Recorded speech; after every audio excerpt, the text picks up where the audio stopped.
السلام علیکم سامعین، welcome to my channel voice of مونا۔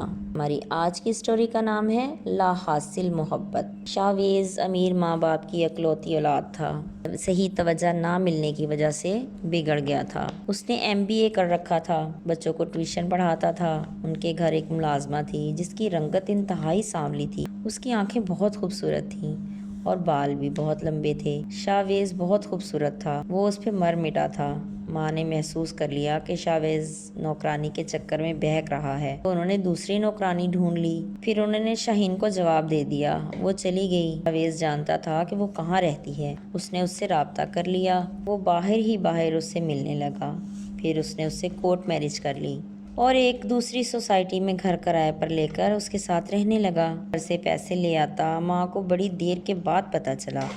شاویز ضدی تھا، اس نے صاف منع کر دیا کہ شاہین کو وہ دل سے چاہتا ہے اور اسے کسی صورت نہیں چھوڑے گا۔ 3 سال گزر چکے تھے۔ شاویز کے 2 بچے تھے۔ اس نے بڑی کوشش کی تھی لیکن اس کی ماں نے صاف منع کر دیا تھا کہ وہ کبھی بھی شاہین کو بہو نہیں مانیں گی۔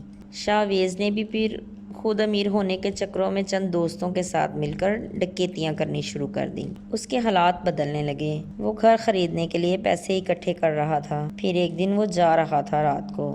شاہین نے منع کیا کہ نہ جاؤ، بچے بھی بہت رو رہے تھے، لیکن شاویز نہیں رکا۔ وہ چلا گیا۔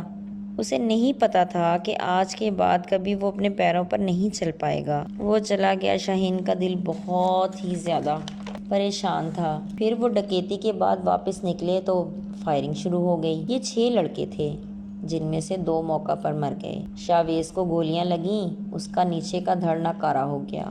وہ ہاسپٹل میں تھا۔ سب کے سب پولیس کی حراست میں تھے۔